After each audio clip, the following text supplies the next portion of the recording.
Alors maintenant, donc, arrivent les premières questions de nos spectateurs. Je vais vous communiquer la première. Alors, donc une question de Catherine. Alors, France, le féminin n'est pas réservé à la femme, écrivez-vous. Pourriez-vous nous commenter cette affirmation et le cas échéant, au titre de la réciprocité, diriez-vous que le masculin n'est pas réservé qu'aux hommes? Est-ce que vous voulez que je répète la question? Oui, parce que j'ai plus retenu la deuxième partie, où effectivement le masculin, il y en a, le masculin et le féminin, existent dans les deux sexes, hein. Ça c'est évident. C'est vrai que généralement, il y a une plus grande proportion de féminin chez la femme, en particulier à cause de ce que je disais tout à l'heure, cette découverte de la différence des sexes, bon, ça, elle est indéniable. Ce que la petite fille doit en faire après. Mais j'ai essayé de dire tout à l'heure que le petit garçon, il a aussi à tisser quelque chose par rapport à ce vide, par rapport à ce manque initial, même si chez lui, il n'y a pas un rappel anatomique de ce trou manquant, hein, ce que Lacan appelle le traumatisme d'ailleurs. La découverte de ce manque, c'est quelque chose qui est commun aux deux. Mais du fait que chez la fille, c'est répété dans le corps, apparemment, le féminin, quand même, est plus présent chez la femme que chez l'homme. Mais Catherine avait une première moitié de sa question que j'ai squeezée du coup parce que je suis restée sur la deuxième partie. D'accord, c'était simplement la réciproque, hein. Je vous la relis. Le féminin, non, attendez, parce que j'ai du coup. Voilà.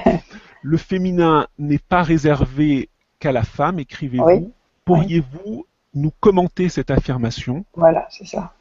Ben oui, mais je crois que c'est un peu ce que je viens de faire. Il Ouais. n'est pas réservé qu'à la femme, effectivement. Et je veux dire que le féminin chez la femme, euh, étrangement, euh, bon, Scylla faisait allusion tout à l'heure au séminaire 20 de Lacan, qui s'appelle d'ailleurs la jouissance féminine, qui est donc pour Lacan une jouissance mystique. Il a pris beaucoup, beaucoup de ses idées chez Simone de Beauvoir. Et moi, ça m'avait beaucoup étonné parce que Simone de Beauvoir, pour moi, matérialiste, communiste, enfin, je ne pensais pas qu'elle avait si bien analysé la jouissance mystique de la femme. Et elle l'attribue vraiment à la femme. Et elle est d'ailleurs pas tendre pour les hommes, ce qui ne nous étonnera sans doute pas. Voilà. Alors que euh, moi, je partage plus la perspective de Lacan, qui est de dire qu'il y a du féminin chez l'homme. Il dit d'ailleurs, il y a des hommes qui sont exactement aussi bien que la femme, ce sont les mystiques. Voilà. Et ce qu'il veut montrer, c'est que chez les hommes, il y a une dimension mystique aussi, c'est-à-dire qu'ils ne sont pas que dans la jouissance d'organes, c'est-à-dire qu'ils ne sont pas que dans le désir. Parce que le désir, c'est consommer, quoi. C'est consommer l'autre, c'est au niveau de l'avoir. Alors que cette jouissance mystique, qui est donc présente chez les deux, elle est au niveau de l'être. Alors justement, en fait, j'ai une petite, voilà, pour compléter la question de Catherine, j'ai une citation d'un mystique, à savoir Saint Jean de la Croix, que vous pouvez peut-être commenter si Mais ça vous Scylla, inspire. Scylla, Dieu, voilà, et je passerai la parole à Scylla tout de suite après avec l'animus et l'anima. Alors voilà, Dieu ne remplit pas nos vies de sa présence, il y creuse son absence. oui. C'est à Scylla que vous la posez ou à moi? Non, pour l'instant c'est encore à vous, hein, et on passera Alors, tout de c'est suite après d'accord. la parole à Scylla. Mais oui, mais c'est ça, c'est toute la question de l'absence et de ce qu'on fait à partir de cette absence, euh, qui est la création du symbole, justement. Et ça nous renvoie à la naissance de la symbolisation chez l'enfant. Euh, Selon Freud, l'enfant n'arriverait pas au langage s'il n'avait pas, euh, si c'était pas en dépassant le traumatisme de l'absence de la mère, parce que pour le petit enfant, l'absence de la mère, c'est-à-dire l'absence de la présence charnelle, hein, du corps de la personne qui s'occupe de lui. Quand on dit la mère, ça peut être aussi le papa, ça peut être la nourrice, la tante, ce qu'on veut. Enfin, cette absence du corps, hein, euh, qui est exactement ce que vit Marie-Madeleine quand le corps de Jésus a disparu.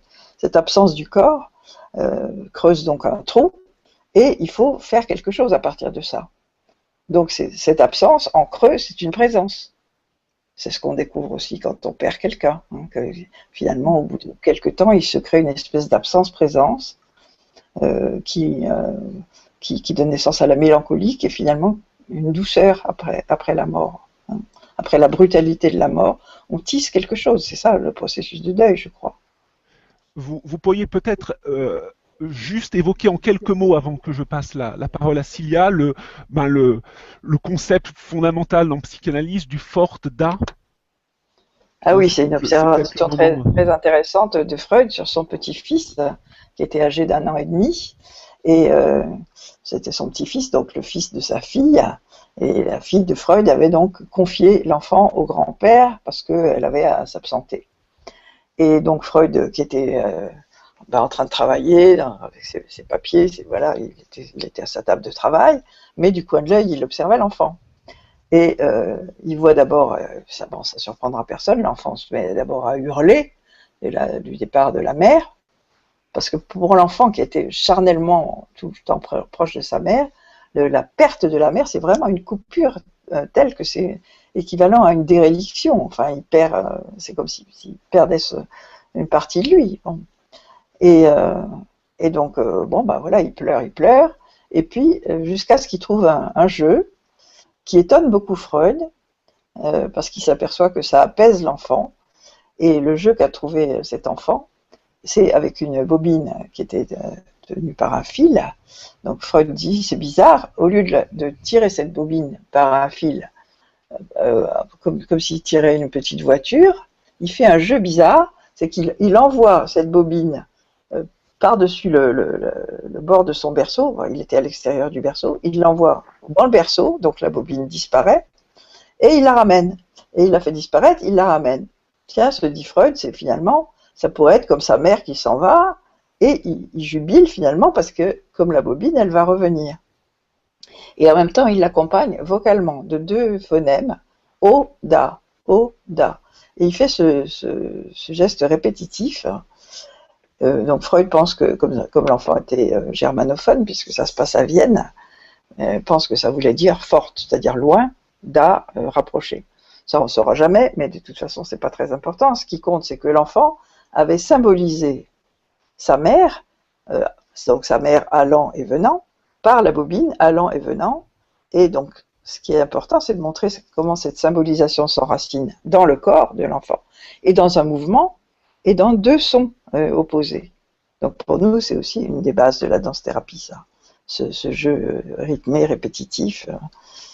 Et donc pour Freud, c'est ça qui va faire de l'enfant un par-l'être, hein, comme disait Lacan, un être parlant, puisque qu'est-ce que c'est que parler, sinon remplacer des choses par des mots, ou alors, fondement de l'art-thérapie, par des dessins, par des peintures, par des gestes, par des sons, donc des symboles qui vont représenter l'absent. Lacan avait un exemple amusant, donc je vais le dire, je ne veux pas prendre trop la parole, mais il disait, si je vous parle d'un éléphant, c'est quand même plus facile que de faire venir un éléphant ici. Tout le monde sait, si je parle d'un éléphant, que ça veut dire une grosse bête avec une trompe, 4 pattes, voilà, 4 grosses pattes. Voilà, donc le symbole, c'est ça qui va permettre aussi aux hommes de parler ensemble, d'évoquer ensemble un même absent. Alors je passe maintenant la parole à Cilia sur cette même question, sur le féminin dans le masculin. Moi, je me dis, ça serait intéressant de développer, enfin, on va en arriver si vous êtes d'accord. Donc, j'aimerais bien compléter un petit peu de cette absence et deuil, parce qu'il y avait en effet beaucoup de travail qui était là-dessus. Donc, moi, je voulais citer un travail complémentaire de ce que France a parlé, et c'est, en fait, c'est Racamier. C'est Racamier, c'est un psychiatre qui était particulièrement intéressé pour la question d'inceste et aussi de toute l'évolution psychiatrique de pervers narcissiques. Et en fait, dans son livre, il a écrit plusieurs livres assez amusants et accessibles, vraiment au grand public. Et dans un des livres qui s'appelle Génie des origines, il en parle de cette fameuse deuil que France a citée. Donc, il parle de, on appelle lui, il appelle une deuil originelle. Donc, c'est une deuil originelle qui est indispensable pour la maturation. C'est de la même période où on voit Marie-Madeleine qui cherche après son bien-aimé perdu. Et quand on lit Racamillet dans ce livre de Génie des origines, il dit grâce, mais vraiment grâce à cette perte, c'est pas malgré, c'est grâce à cette perte, qu'une intériorité puisse se créer. Cette intériorité qu'on appellerait après symbolisme. Vous voyez, la symbolisation. Donc, s'il n'a pas de perte, il n'a pas d'intériorité. Il n'y a pas de possibilité de créer quelque chose de consistance à l'intérieur, suite à l'objet perdu. Ça c'est une chose. Et après, je voulais dire aussi, c'est que, vous voyez, ces concepts qui sont des concepts de psychanalytiques ou psychologiques, ils se trouvent déjà dans des archétypes profonds depuis toujours. Je voulais revenir à l'image de solstice d'hiver. Vous voyez, solstice d'hiver qui est le 21 décembre, c'est le moment où la nuit est la plus longue et la jour est la plus courte. Alors, il n'y a pas plus belle que imaginer le soleil naissant en plein milieu de nuit, qui voudrait dire que la lumière a deux aspects. Il y a un aspect manifeste et il y a un aspect non manifeste. Et quand on célèbre le solstice d'hiver, c'est en effet un soleil renaissant qui passe encore dans la partie non visible, non manifeste. Et grâce à cette perte de lumière, qu'on peut imaginer qu'un soleil nouveau, un soleil neuf apparaisse, qui exactement, on retrouve dans la mythologie égyptienne le mouvement de Ré, vous voyez, la barque de soleil qui arrive, qui est un terrible espoir, c'est un espoir magnifique qui dit que c'est la plus profonde nuit que toute lumière est née. Ouais. Donc en effet, mais il faut arriver jusqu'au-là. Il ne faut pas arrêter à crépuscule, il faut descendre plus bas que le crépuscule. C'est à minuit que la journée. Voilà, donc c'est par rapport à cette manque ou cette absence. Et là, je continuerai peut-être parler un tout petit peu de l'anima et l'animus. Donc, en effet, croyez pas qu'on est deux dans une couple. Au moins, on est 4, c'est le minimum, mais plutôt 6. Ah oui, pourquoi? C'est qui les deux autres? Donc, il y avait en effet, quand je donne des références dans les livres de Jung, il y avait la psychologie du transfert de Carl Gustav Jung, où il développe bien cette vision que quand on se marie, entre guillemets marié, mais plutôt dans une union hiérogamique, donc hieros gamos, union mystique. Donc dans un mariage complet, si on peut dire comme ça, on n'est pas demi et demi.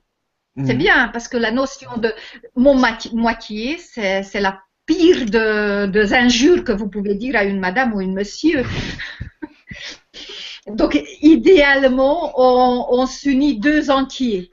Alors deux entiers, ça veut dire un monsieur manifeste et une partie féminin qu'on appelle anima à l'intérieur. Alors la madame qui est une féminin manifeste, qui va unir au même temps qu'il porte avec elle une masculine à l'intérieur. D'ailleurs, on voit la même chose dans le concept taoïste qui parle de yin et le yang. On retrouve la même image. Alors, il y avait un Jungien français, d'ailleurs parisien, s'appelle Aimé Agnel, qui a continué à développer ce principe de nous sommes 4, et il a décrit dans un cahier jungien le six toys. C'est pas sextoys, c'est six toys de couple jungien. Ça veut dire là où il y a carrément une multiplication, une différenciation encore plus loin, où nous sommes 6 dans un couple. C'est très très passionnant. Et ça ouvre toujours la possibilité de voir plus largement, pas que la partie consciente, mais aussi la partie inconsciente. Donc la partie consciente n'est que la moitié d'entier. Et quand on est entier, ça veut dire qu'il y a au moins une communication entre la partie inconsciente et la partie consciente, donc entre la partie masculine d'une femme et entre la partie féminine d'un homme. Il y a aussi, vous voyez, quand il était question la partie mystique, l'aspect mystique de la femme, Jung fait un petit détour là-dessus quand il parle de l'âme du monde, l'anima mundi. L'âme du monde, c'est un principe féminin. Donc, je pense que autant que la 20e séminaire de Lacan ou dans certains textes de Jung, on retrouve qui est inspiré de la gnose, hein, donc la gnostique, donc ça veut dire le 1er, 2e siècle après Jésus-Christ, les écrits gnostiques où on parle l'âme du monde. On retrouve la même notion quand vous lisez Henri Corbin où on étudie tout ce qui est de Perse antique avec la philosophie d'Henri Corbin, où il parle de cette partie imaginale qui relie le céleste et la partie terrestre. Donc, justement, on aborde le domaine de la mystique et j'ai une autre question d'une auditrice qui s'appelle Stéphanie que je vais d'abord poser à France et ensuite, puisqu'elle vous est adressée à vous, je vais vous la poser également. Alors d'abord France. Donc Stéphanie nous dit « Je suis surprise d'entendre que Lacan ait évoqué sérieusement la question de la mystique. Il me semble que Freud et Lacan ont toujours considéré la mystique ou toute forme de transcendance avec une bonne dose de mépris ou, en termes soft, une certaine condescendance. Est-ce que je me trompe ?» Alors, je pense qu'il ne faut pas confondre la mystique et la religion. Effectivement, Freud était contre la religion, puisqu'il disait que c'était une névrose obsessionnelle qui était une illusion, donc. Mais la mystique, c'est différent. La mystique, c'est une communion avec une transcendance. Alors, c'est vrai que pour Lacan, Dieu, c'est surtout le langage. Parce que le langage, finalement, présente les mêmes caractères que Dieu.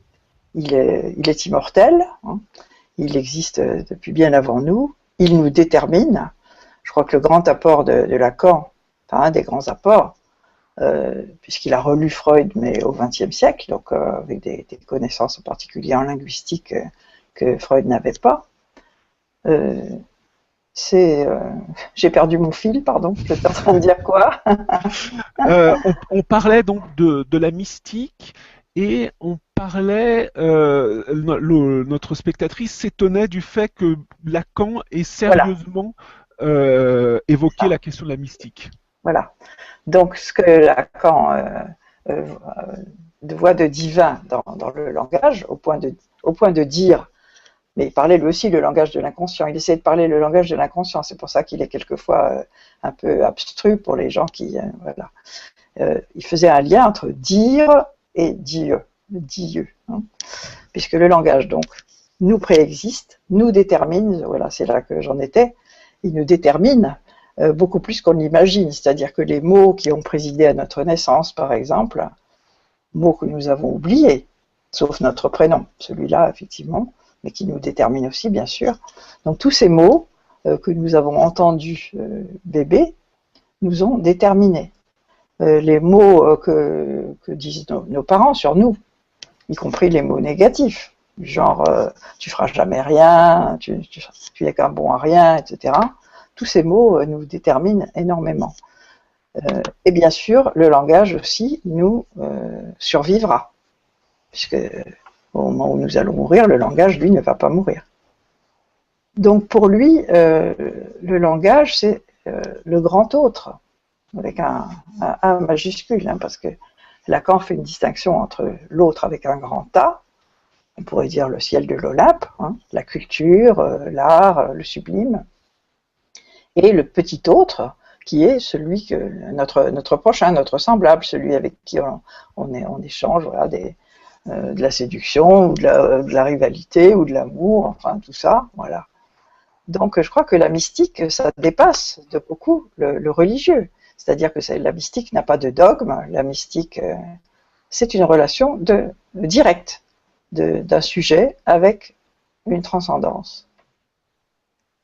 Très bien, donc on va demander à Chilia quel est le point de vue jungien sur cette question de la mystique. Et donc je vous répète la question. Oui, je vois. Voilà. Ça va.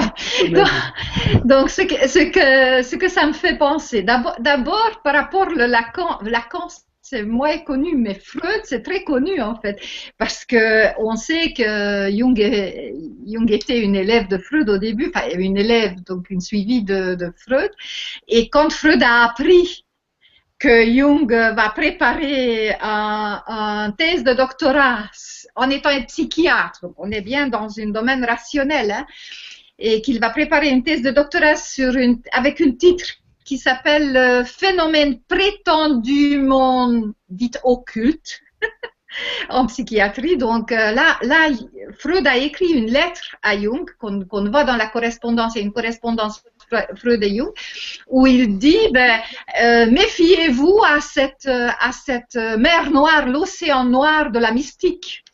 Et dans une autre lettre, Freud dit clairement je suis aussi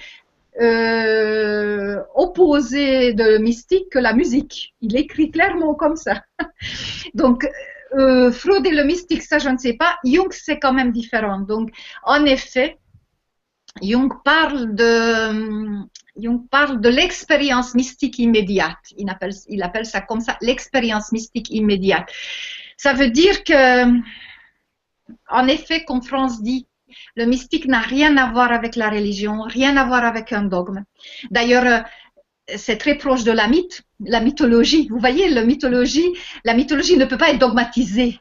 On ne peut pas faire des jolis tableaux avec, hein, parce qu'il y a trop de versions, il y a trop d'aspects.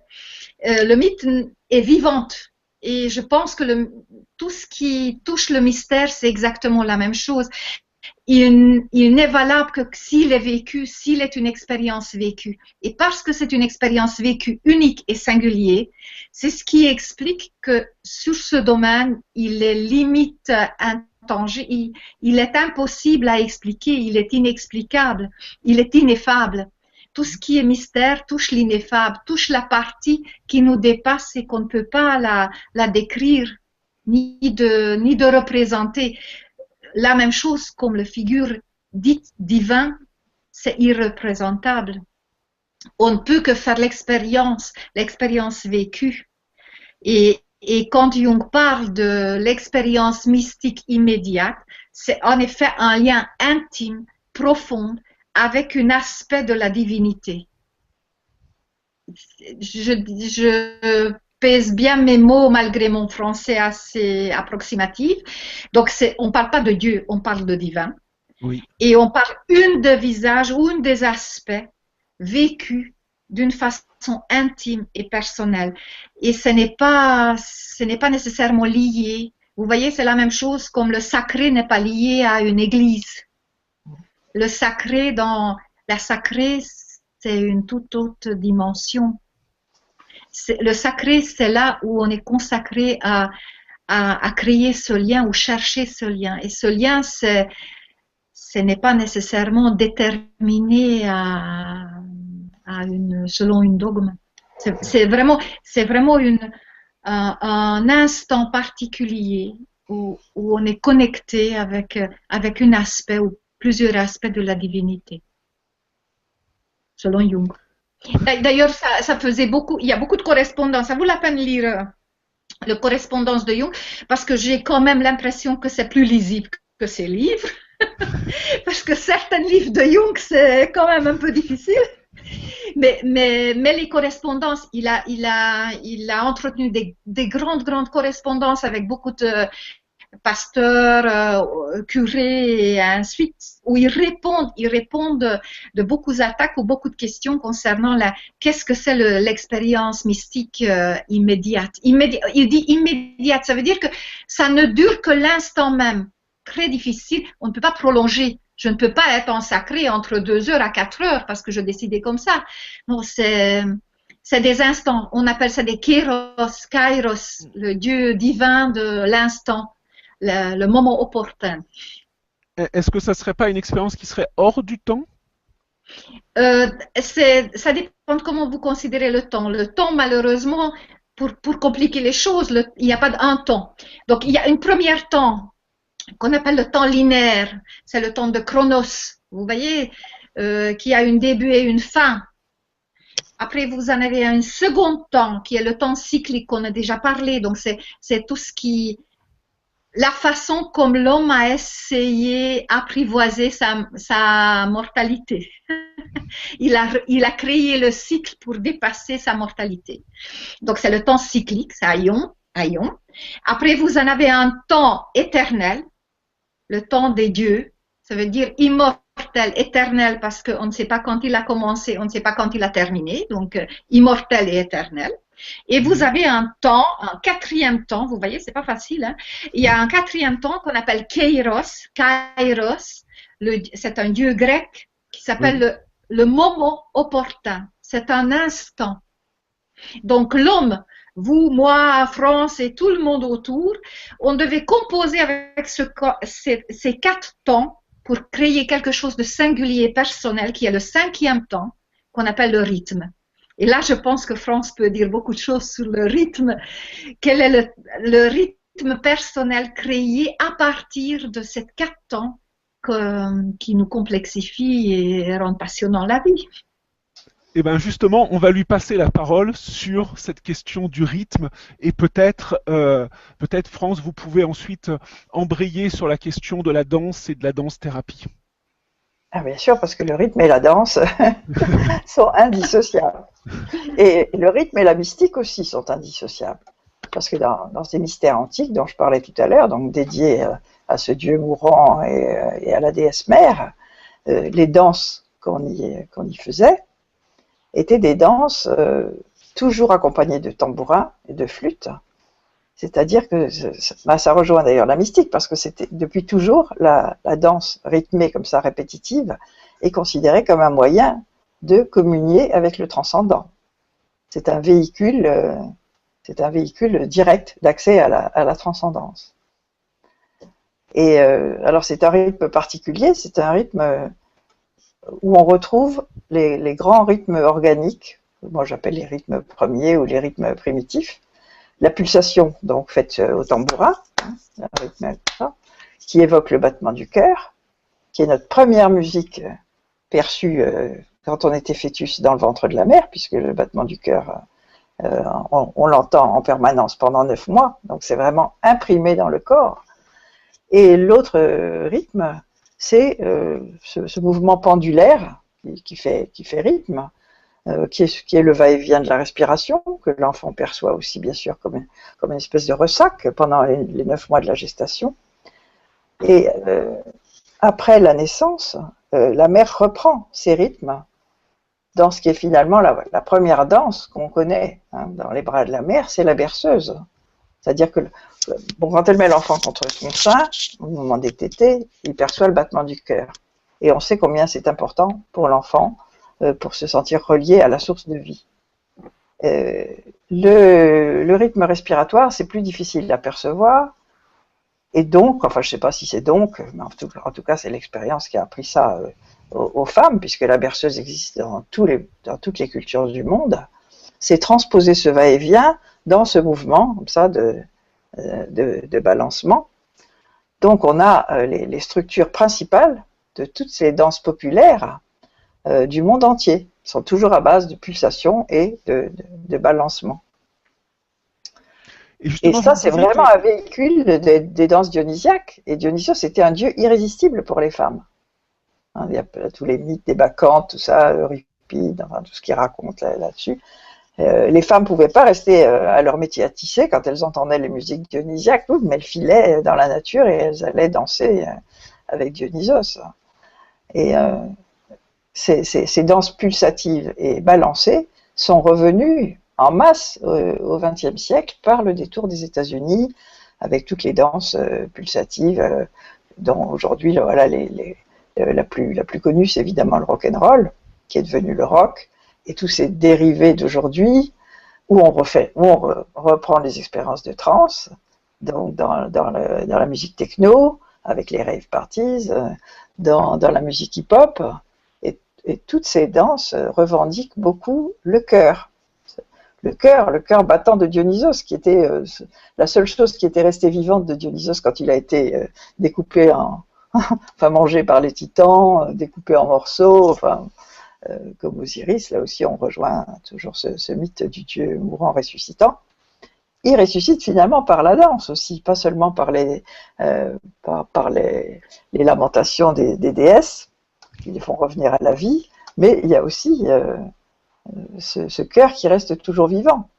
Et pour nous aussi, il s'arrêtera un jour, mais ça va continuer avec les générations suivantes. Donc il est immortel, ce battement du cœur, de la musique et de la danse. Vous me disiez que les danses populaires étaient souvent porteuses d'une dimension sacrée. Eh oui. Nos danses populaires, elles sont d'origine paysanne. Oui. Paysan, vous savez que étymologiquement, ça veut dire païen, c'est-à-dire que les danses des paysans, qui sont celles d'où sont dérivées toutes nos danses folkloriques d'aujourd'hui, toutes nos danses populaires. Les danses des paysans, c'était des danses qui étaient liées au cycle de la nature. Donc, c'est des danses rythmées, répétitives, et comme disait Scylla tout à l'heure, voilà, la disparition du soleil au moment du solstice.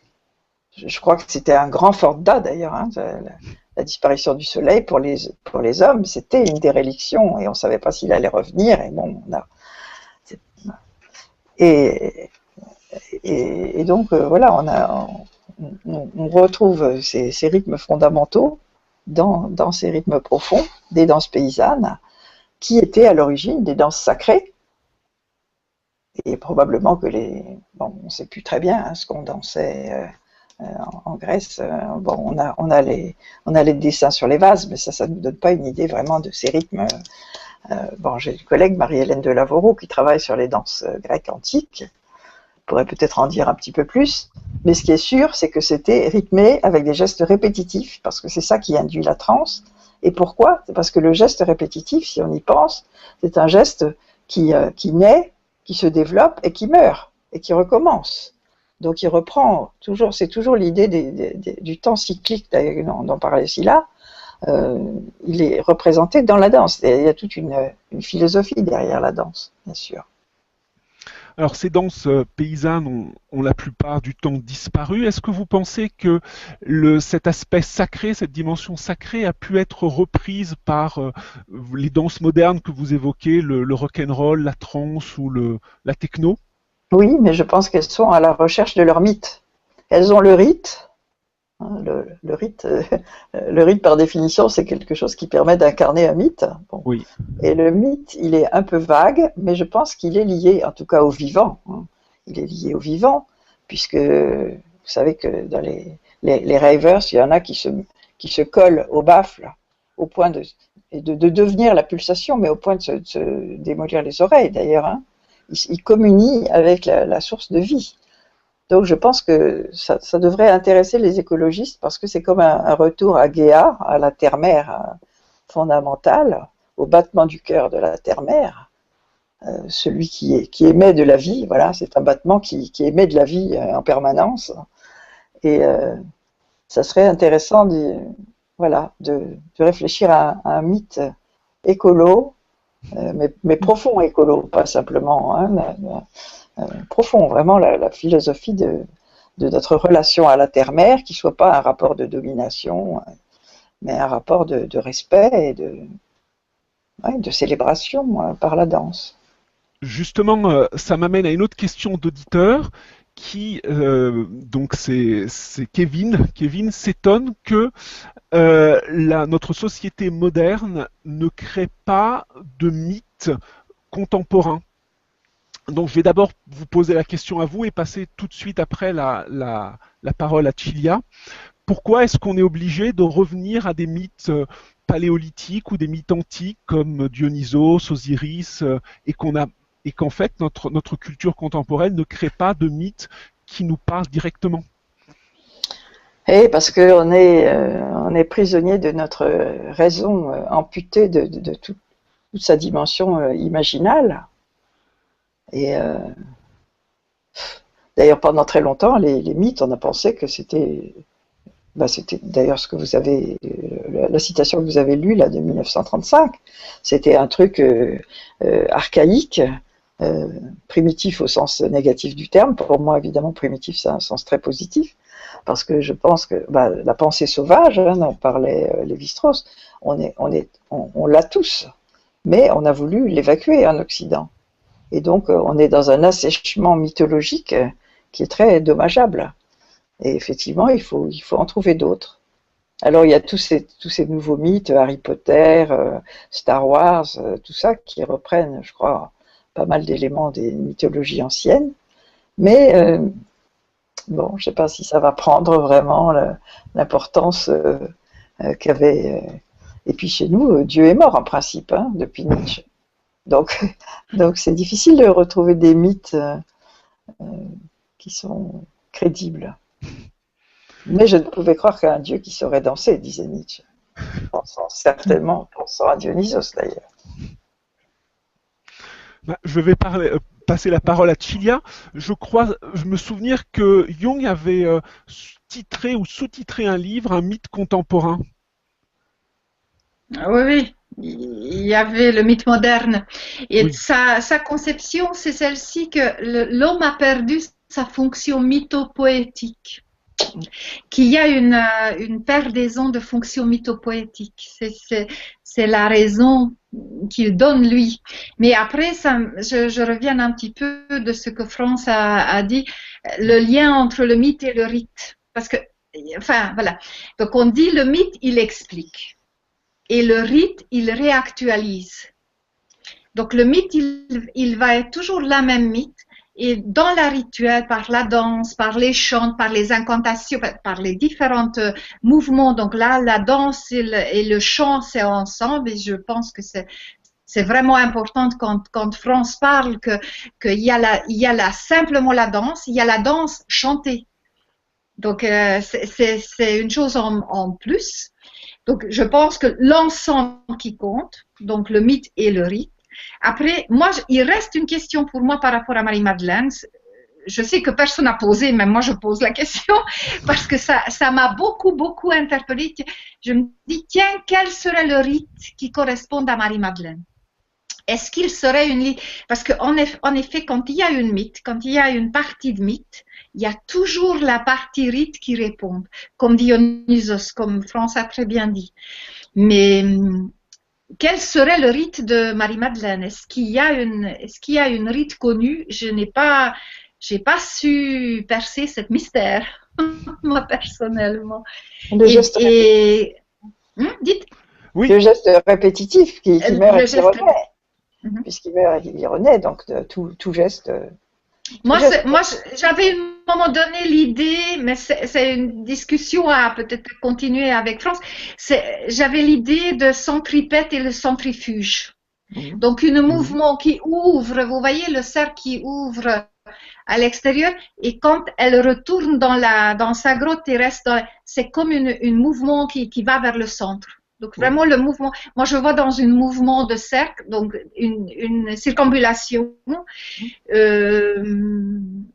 entre le centripète et le centrifuge, qui serait pour moi le geste peut-être la plus proche de Marie-Madeleine, mais j'ai pas vu des confirmations nulle part. Alors par rapport à Jung, donc en effet oui, il pense que des mythes contemporains sont un peu des réanimations des anciennes mythes. Vous voyez, on essaie de faire un peu de bouche à bouche, réanimer ce qui reste un peu de résidus. Il y a Harry Potter, mais pour moi, il y avait une autre qui me touche personnellement un peu plus, et peut-être il y a plus de possible, c'est tout ce qui est Tolkien, donc le Seigneur des Anneaux, où on voit... Donc, le problème aussi que les mythes, les anciennes mythes, ils sont des traditions orales. Vous voyez, on ne connaît pas l'auteur. Il n'y a pas d'auteur. Harry Potter avait une auteure, et même la légende tolkienienne, il y avait une auteure. Donc, c'est plus de mythes contemporains avec une auteure précis. Quand on connaît l'auteur, eh bien, automatiquement, il est imprégné par la monde psychique de l'auteur. C'est pour ça qu'on peut pas vraiment appeler des mythes contemporains, parce qu'on connaît trop les auteurs. Alors on sait que Tolkien, donc la Seigneur des Anneaux, il a quand même beaucoup puisé dans la mythologie nordique et celtique. Et qu'il fait une création propre, mais en appuyant fort sur la mythologie nordique, celtique et germanique aussi. Donc tout ce qui. Alors une dernière question, et après on va arriver à la fin de l'émission. Donc je commence par vous. Sylvia, donc c'est une question d'Élise qui vous dit, vous avez évoqué Lilith comme l'ombre blanche de Marie, une question passionnante que je ne connaissais pas. Pourriez-vous développer ce point que je trouve fondamental? Oh là là, oh là là là là là là, Lilith. Déjà Lilith, vous ne trouvez pas beaucoup dans l'Ancien Testament un tout petit peu. Il y a question de début. Mais c'est plutôt dans le Talmud et dans le Zohar, on voit. Et l'histoire de Lilith, c'est en effet extrêmement passionnant parce que ce qu'il est devenu Lilith dans la mythologie juive, entre guillemets, c'est quand même une démon maléfique. C'est une dévoreuse d'enfants. C'est très proche de Mélusine, par exemple. Si vous cherchez un figure légendaire de Mélusine de Poitiers, donc mi-serpent, mi-femme, vraiment contaminée et noircie. Celle-ci qui vole les semences de l'homme, qui est vraiment maléfique, qui porte une malédiction, les enfants de Lilith. Et quand vous regardez l'origine de Lilith, qui est beaucoup plus intéressante et beaucoup plus vaste, vous trouvez des démons mésopotamiennes et des démons et des démones. Ça veut dire qu'il existe des masculins et de féminins. En Mésopotamie, vous pouvez trouver quatre figures, 2 femmes, 2 hommes. On va resserrer la question autour de, parce qu'en fait c'est un sujet qui est passionnant et sur lequel on pourrait parler des heures, mais sur Lilith comme ombre de Marie. Donc l'ombre noire et Marie-Madeleine comme l'ombre blanche. Voilà, répondez, on a juste quelques minutes et essayez d'être concise. Je pense que c'est vraiment toutes les mauvaises qui étaient résumées et infligées en Lilith. Qu'au départ, c'était juste une partenaire d'Adam. C'est la première femme d'Adam. Et la question qui se posait, c'est la question de rivalité entre le haut et le bas. Vous voyez, une alternance entre masculin et féminin, qui est une bonne fluidité. D'ailleurs, c'est la raison pour moi pour laquelle Pierre, vous voyez, était aussi négatif vis-à-vis de Marie-Madeleine. Oui, c'est ça. Donc Marie-Madeleine, finalement, elle s'est retirée, elle s'est blanchie, entre guillemets, et Lilith a été chassée et devenue une mauvaise démon. C'est ainsi, je vois comme une ombre de la Vierge. Parfait. Donc on arrive on pouvait parler des heures. Voilà. On arrive à la fin de cette émission. Pour juste conclure, France, est-ce que vous pourriez parler, quelques instants, vous pouvez être très, très succincte, sur le travail que vous faites à partir de la danse? Voilà, expliquer un tout petit peu, par exemple, par rapport à la psychanalyse. Est-ce que ça guérit la même chose? Est-ce que ça ouvre d'autres perspectives? Alors, d'abord, la psychanalyse ne prétend pas guérir. C'est une recherche de soi. Lacan disait, ça guérit par surcroît. Voilà. La danse-thérapie, ça a des prétentions quand même de soigner. Et ça soigne tout. Déjà, il n'y a pas de contre-indication pour la danse. Il pourrait y avoir quelques contre-indications physiques, mais qui sont les mêmes que pour le sport. Mais donc ça va, par exemple, en danse-thérapie, par exemple, on essaye de faire aller mieux des personnes autistes, par exemple. Pourquoi? C'est parce que, je crois que je l'évoquais tout à l'heure, on reprend beaucoup de cette relation rythmique de la mère et de l'enfant, qui, à partir de ce rythme de berceuse, crée des jeux d'alternance. Par exemple, je sais pas, l'enfant fait arre, et sa mère lui répond oh, des choses comme ça. Donc, il y a des échanges, des circularités d'appels-réponses, écho, imitation, entre la mère et l'enfant, rythmés, et on reprend ça en danse-thérapie. Donc, pour l'enfant autiste, par exemple, c'est un moyen d'essayer de le faire sortir de sa bulle. Ça ne veut pas dire qu'on va arriver au langage, hein, ça c'est, il ne faut pas rêver, mais en tout cas, ça améliore beaucoup la communication à l'autre. Et on se situe un petit peu entre les méthodes comportementalistes et la psychanalyse, qui sont, vous savez peut-être en ce moment, en bisbille, les deux écoles sont en bisbille autour de l'autisme. Nous, on est un peu entre les deux, d'ailleurs, on intéresse les médecins, parce que par rapport aux neurosciences, il y a beaucoup de choses aussi que le rythme fait au niveau du cerveau, par exemple, qui sont très intéressantes. Donc on ne se situe pas que dans une perspective psychanalytique, même si on est quand même beaucoup dans l'idée de l'imitation de la relation mère-enfant. Cette imitation de la relation mère-enfant, on l'a fait aussi donc au niveau des adultes. Alors là, toutes les névroses, les phobies, puisque ça part du principe qu'on va donner un langage à des vécus psychiques qui ont besoin de se formaliser, de se symboliser pour pouvoir se dire. Une pulsion qui ne se dit pas, elle reste coincée, disons, pathogène. Par exemple, si on prend la pulsion agressive, on va pouvoir lui donner un langage, par exemple, dans une danse de guerrier, vous voyez, genre le haka c'est pas les footballeurs, c'est les rugbymen, voilà, les rugbymen, voilà. Des choses comme ça. Alors, bon, ça fait de l'effet sur tout, voilà, sur tout ce qui a besoin d'être mis de trouver une voie, une issue, pour pouvoir ne pas se retourner contre soi ou ne pas passer à l'acte contre les autres. Et comme on parlait du rite, est-ce que la danse-thérapie a aussi une fonction, j'allais dire rituelle, ou est-ce que ça aide l'homme moderne à renouer des liens avec le rite, même s'il n'y a peut-être pas de mythe.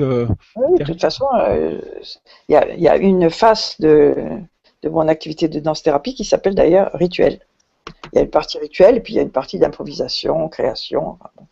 Et dans la partie rituelle, c'est effectivement renouer avec les origines de la vie, c'est-à-dire cette pulsation, ce bercement, ce geste répétitif, mais à un niveau adulte. C'est-à-dire on ne fait pas régresser les gens à ramper par terre en faisant arreux. Hein.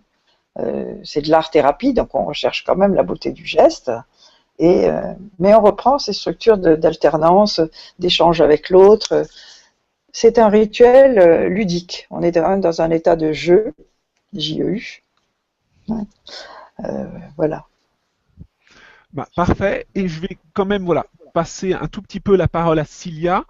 Vous aussi, vous faites de l'art-thérapie. Est-ce que vous pouvez nous en dire deux mots? J'ai cru comprendre que ça passait beaucoup par la peinture. Oui, pas que la peinture, ça passe par différentes expressions larges. Il y a aussi la musique, il y a aussi la danse, d'une certaine façon, plutôt d'expression corporelle. En fait, nous travaillons avec ou en individuel ou en petit groupe. On travaille, Camus a dit que le seul moyen de donner un sens à notre destin, c'est créer. La création, c'est le seul moyen de donner un sens à notre destin. Et en fait, on suit donc dans la technique qui s'appelle analyse des mythes corporels, AMC. C'est une technique qui suit le processus d'individuation de Jung. Donc, on commence avec beaucoup de travail sur la persona, cet ego qui devait être tué, hein, le héros qui devait mourir entre guillemets, pour donner la place à autre chose. Il y a aussi beaucoup de travail sur l'ombre. Donc l'ombre entend comme mal et la nuance entre quel est le degré de mal qui est indispensable pour le bien, vous voyez. Et puis il y a aussi la question de animal animus. Quand je dis l'ombre, il y a aussi l'ombre blanche, comme je parlais avec Marie-Madeleine. Donc développer la partie noire de Lilith, celle qu'on connaît, et développer la partie blanche de Lilith, de l'ancien Lilith mésopotamienne, où il y a une bienfaisante, une démon positive, comme le djinn qui sort de bouteille, vous voyez, c'est de même ordre, on ne sait pas de quelle intention qu'il a, il a autant de positif que négatif. On travaille sur l'animal, l'animus, le soi, beaucoup de travail. Alors, dans l'expression vraiment la plus large possible, non esthétique. Donc, d'accord. Là, je suis obligé de vous couper, puisqu'en fait, là, on va terminer. Je vais donc terminer, voilà, en vous présentant, donc, en vous rappelant, voilà, le livre de Franz Schott-Billman, donc Le féminin et l'amour de l'autre, Marie-Madeleine, avatar d'un mythe ancestral. Il faut montrer l'éditeur. Voilà, et donc c'est chez Odile Jacob. Parce qu'on ne le voit pas à l'image. Voilà, Odile Jacob. Alors, France, est-ce que vous pouvez nous montrer à l'écran vos deux autres livres?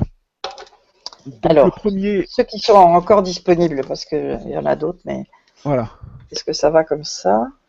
Voilà, donc j'ai le besoin de danser, chez Odile Jacob aussi. Donc, je parle là justement des rave parties, de tout ça. Et celui alors plus sur la danse-thérapie proprement dite, qui s'appelle Quand la danse guérit, et qui est au courrier du livre. D'accord. Alors moi, je vais vous présenter un autre livre. Voilà, donc c'est collection, enfin édition Albin Michel, Jean-Yves Leloup, L'Évangile de Marie. Je ne sais pas si on le voit bien à l'écran. Voilà. Et donc, un petit mot de fin, peut-être Cilia, sur vous organisez beaucoup de séminaires. Vous venez d'organiser un séminaire sur Dionysos. Quel est le thème prochain pour terminer? La prochaine, Lilith, et on organise une stage sur le chevalier de table ronde. D'accord. Eh ben, c'est un très bon endroit pour terminer. Donc, je vous remercie vous deux, Cécilia et France, et ainsi que tous ceux qui nous ont écoutés. Merci beaucoup, bonsoir.